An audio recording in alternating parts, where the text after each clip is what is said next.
Ukuze u-understande le story kuzomela ubukele u-episode 1 no-episode 2. Kwi-YouTube ama-links ngizowafaka kwi-description box, kanti ku-Facebook ama-links ngizowafaka kwi-comment section. Thina-ke nomndeni wethu sivakashela i-lawyer ukuthi sizothola kahle ukuthi singaphuma kanjani kule nkanankana. Khona umina ngihleli la etafuleni, kube khona uMangcobo Mrs Mkhize naye ukhona le tafuleni. Mase bakhona usisi wami-ke omdala uRihanna naye ukhona le tafuleni. Hayi-ke iqaleke i-lawyer isitshele ithi mndeni wakamkhize, there is no way out kulento le. Njengoba wena sine esho kumina nomuntu wakho ufikile benilobolene nikhokheleni ilobolo nobabili. Ufikile entitled to ama-shares wakho u50% wawo. Njengoba wena u-owner u25% kuma-shares alapha eMkhize Empire, uhafa lo ma-shares lawo akafikile. Futhi okunye mndeni wakamkhize ekuzomele nje ningakuthatheli phansi, ekuzomele nikulindele ukuthi ufikile angakwazi ukuthi anivulele icala lokuthi nithathe imali yaseMkhize Empire nahamba nayo sponsorisha umlenzana without ukuthi nimazise yena njenge-shareholder or without i-contract yokuthi umlenzana le mali le uzoyibuyisa kanjani, which means like it can be i-fraud to i-CEO yakhona lapha eMkhize Empire ukuthi uthatha imali wayisa kumlenzana without any documentation, which means ufikile angakwazi ukuthi anyise court ngalokho. Akudlulanga isikhathi esingakanani ngempela wafika-ke ufikile lapha e-ofisini efika nommeli wakhe. Bekukhona umina, usisi wami omdala uRihanna kanye nomase solalela ukuthi ufuna ukuthini-ke ummeli kafikile. Hayi-ke ummeli kafikile-ke vele wafike wayicacisa-ke indaba ukuthi uzofuna ngokusemthethweni ama-shares, uhafu wama-shares kafikile, and ufuna ukwazi ukuthi sifuna ukuseklisha outside i-court or sifuna ukuthi kuhanjwe kiwe e-court ukuthi ufikile akwazi ukuthi kutholakale lama-shares. Mase kuthi okunye-ke aphinde-ke futhi aqhubeke-ke ummeli kafikile asho athi inkampani uzoyifakela icala for ukuthi uthathe imali yenkampani yena la anama-shares khona ahambe ayosponsorisha enye inkampani without yena ukwazi njenge-shareholder. Aphenduleke ummeli weMkhize Empire athi no, there is proper like paperwork in place. Usine is aware of it as umuntu obekuyena ophethe lo 25% at that particular time, aware of that loan and usayinile. Wonke umuntu aware except ufikile, because at that particular moment ubekanga ukclaim uhafu wakhe wa 25%. So lelo cala, whether you like it or not, we will provide that information to you. Ungaqhubeka kulise court imuthanda, but you do not have a leg to stand on.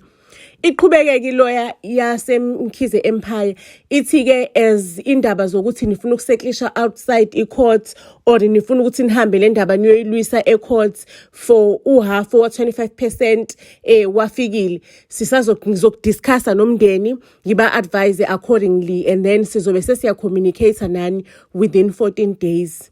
Hake kuphunye kuvunyelene kanjalo-ke laphayana-ke meetingini ephakathi kwaMkhize Empire nommeli wabo nommeli kafikile kanye naye ufikile. Usuhleli kumndeni wakamkhize emva kwaleya meeting eshisa bhe uxakekile ukuthi into sizoyenze njani-ke le. Angeke phela sivumele ufikile azosithathela umbuso wasekhaya esusebenzele kangaka, yize bubhilonga kubaba, ubaba sasesithola ama-shares according to iwili yakhe mangabe sedlulile emhlabeni. Kodwa nathi we played a very big role, a very big part ukuthi lo mbuso lo wakamkhize, iMkhize Empire uye phambili. Baxakekile nangulana-ke umama uMangcobo Mrs Mkhize uxakekile impela, uyabona amehlo acwebe inyembezi. Mina lana ngibhizi ngigoqoza itiye, ngishaya ugoqozile. Avelana usisi wami omdala uRihanna-ke aphendule athi nginecebo. There is one more last card ekumele ngiyiphule, and that card iyona ezovala zonke le inkinga esinazo, iyona ezoqeda zonke le inkinga esinazo. Hayibo, aphendule kuma uMangcobo athi pho Rihanna usameleni mangabe kune solution.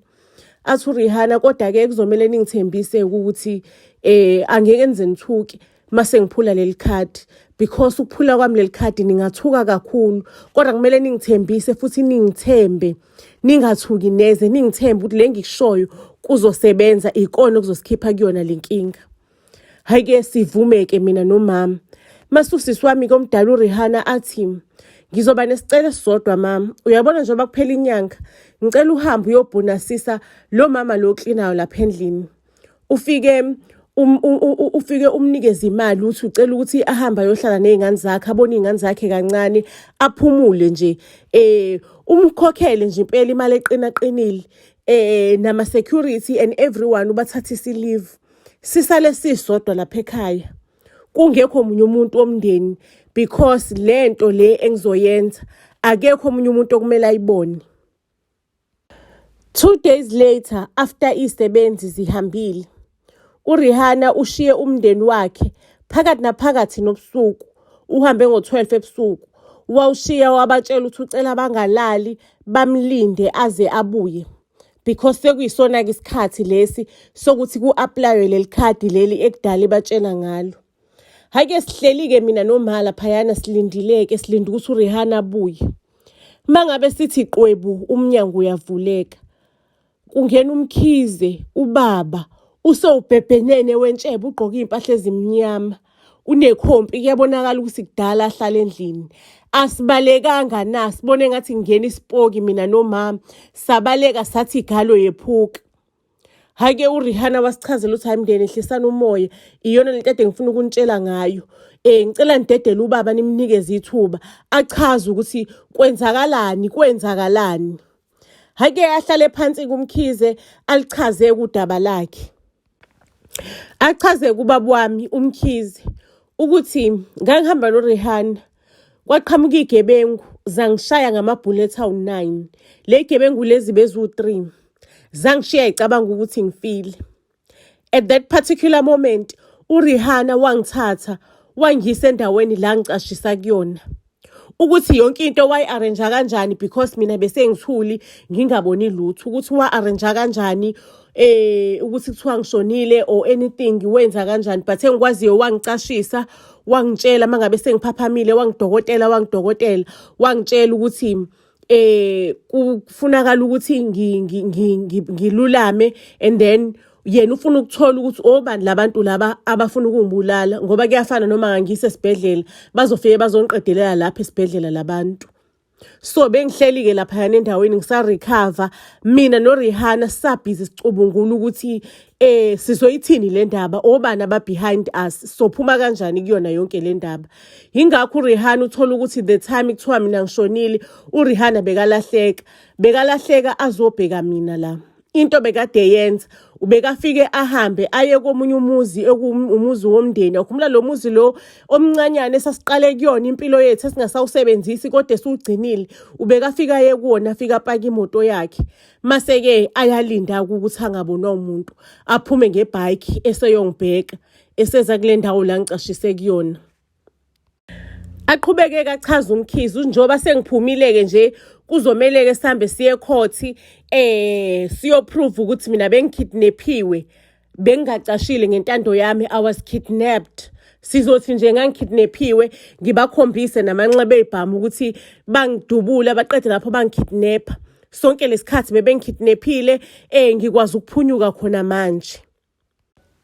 Iloya yeMkhize Empire yaxhumana neloya kaFikile, yasho ukuthi icala angelisakwazi ukuqhubeka, angeke bakwazi ukuseklisha out of court. Kodwa mangabe kuwukuthi iloya yaFikile isafisa ukuthi ibayise court ingaqhubeka. Yasho ukuthi uMkhize bekangashonanga, ubekade ethunjiwe, so use-aplayelile ukuthi ama-asset wakhe abuyele egameni lakhe. So ayikho into ezotholwa umina, besho mina uSne. Yashiloyo ukuthi ayikho into ezotholwa uSne akanalutho egameni lakhe. UFikile nje angafika azocaza lokhu uSne aku-ownayo, ama-laptop ney'mpahla zokugqoka nama-crocs nama-lipstick, mhlawumbe angeza kuzohlukanisela u-50% wako-ke lokhu. Ufikile wafika esehaza kaMkhize ezobatshela ukuthi lalelani lana-ke nina mndeni wakamkhize, ngicabanga ukuthi noCleve niqine nitshela ukuthi noQhozasi. Mina ngiyazi sengiyitholile i-information ukuthi imoto kaFikile ngenkathi isuka la ibiyaphi, ibiye emndenini wakamkhize omdala. Ngiyazi ukuthi kulo mndeni wakamkhize benicashise khona indoda yale ekhaya, bigadwa khona indoda yale ekhaya ukuthi iziphile. So-ke lalelani lana-ke wemndeni wamkhize, ngiyolivula futhi mina icala lokuthi le ndoda le ibingafanga, ibekade kuyi-fake yonke lento yokuthi le ndoda le ifile. Aqhubeke kuRihanna aphendula uFikile athi, wow, you can go ahead my sister. And then ungakhohlwa ukuthi umuzi omdala walapha ekhaya kunabantu abangenawo amakhaya besibahlalisa khona certain NPO. And lo NPO leyo-ke sisi ngizocela ukuthi uhambe obheka kahle-ke amagama ukuthi nami-ke ngiyiphathi ngiyimemba yalo NPO. Bekade ngiyo-check-a ukuthi isimo simi kanjani njengoba inkampani yale ekhaya iMkhize Empire bekuyiyona isponsor esikhulu and ubaba bekuyena onakekele laba bantu. Bekade ngihambe ngiyo-check-a ngikhale kunye nabo because kumina bawumndeni bayangiduduza. Bengiyokhala kanye nabo bengayile nje ukuthi ini because bengifila better bangabe nginabo. Kodwa-ke you can go ahead. Ngiyacabanga ukuthi abaseshi bayosesha babuzisise kahle labantu ba-trace nokuthi is there any blood trace eyenzakala lapha, likhona negazi elike laconsa khona lapha ngoba phela uMkhize njengoba usho na ukuthi bekadutshuliwe latholakala igazi lakhe emotweni, batholakala ufakazi ukuthi bekadutshulelwe emotweni. So-ke abaseshi bazosesha sisi, you can go ahead. But-ke while usaqhubeka-ke ngizokupha isiluleko, ngizokupha i-advice yokuthi ngiyayazi yonke imikhuba yakho, ngiphethe i-DNA ye-pregnancy test yakho. Ngiyazi ukuthi wena bujola while ushadile nosisi walekhaya wamitha. Nginama-proof lo wenza khona i-abortion. I went behind your back ngathola i-proof yokuthi wena you did i-abortion. Ngikuphethe naloko. And then number 3, ngiyazi ukuthi wena nendoda yakho while usahlala lekhaya bekade nixhumana, ningasaxhumani ngamafoni, ningasaxhumani nangokubonana, senixhumana ngeincwadi. And incwadi zakhona buwenze ngathi u-order something online i-deliver lekhaya kanti phakathi kunencwadi kulento le deliverwayo. Ucabanga ukuthi mina le security belikhokhelwe uba i-security lalekhaya ngoba belikhokhelwe imali yale Mkhize Empire. Njalo mekufika i-delivery yakho bengiyivula ngiskene lozo incwadi ngiphinde ngiyirephe kabusha lo delivery yakho. Nginazo incwadi ze-conspiracy phakathi kwakho nendoda yakho, niplana ukuthi umndeni walekhaya nizowisa kanjani, uzoyithola kanjani imali yalekhaya. So sisi, go ahead ngecala. Futhi mengithanda ngisengakulinka nje, ngikulinka ukuthi wena obufuna ukubulala uMkhize. Ufikile kwavelane kwaduma ikhanda, wathwala izandla ekhanda, wathi layelani lani namndeni wakamkhize ongcolile. Ngigeza izandla, ngiyaphuma kunina, ngisafuni lutho engihlanganisa nani. Nalomuntu wenu lade ngilobolene naye akasale. Ngiyayisola nokuthi ngike ngamthanda. Vele bengamthandi bengizela imali la. So ngiyaphuma kunina, angisafune lutho lwena, ngisahlangene ingahlanganisho nokuhlangana emgaqweni, angisanifuni, it's over, kuphelile, ngigeza izandla ngani. Wasala uRihanna nomndeni wakamkhize besmile. Impilo yabuyela esimeni-ke. NoMkhize washefa ngisho nentshebe waba muhle, warana kahle iMkhize Empire. Ufikile-ke nesoka lakhe bahlukana-ke, lathi isoka ngizokwenzani mangabe kuwukuthi wena usanayo imali lapha yaMkhize. Angisho mina nawe besihlanganise ukuthi sifuna imali yaMkhize. Iplan lethu lifeyilileke, ne-relationship iyafeyila, ngisakudingi mina empilweni yami. I'm so happy ukuthi wawukhipha lo dodo esosiswini sakho. Yo, Ufikile was heartbroken. Lapho-ke akasakwazi ukuthola umsebenzi because naseMkhize Empire bambhala bamusha ukuthi uhlobo luni lukaPendi. Ngikhuluma nje uqothuke uyahlupheka Ufikile. Mina nomndeni wami sijabulile kabi. Phela ikhama iwazi wonke ama-address. Buzz SA to all social media platforms. Isiyolala iboneneke ey'torini ey'landelayo, siyanithanda kakhulu. Maybe if ikwenzeka kungenzeka kube khona useason 2 of Mkhize Empire, but asithembisi lutho. Ningakhohlwa ukuthi nisifollowishe everywhere. Mwa.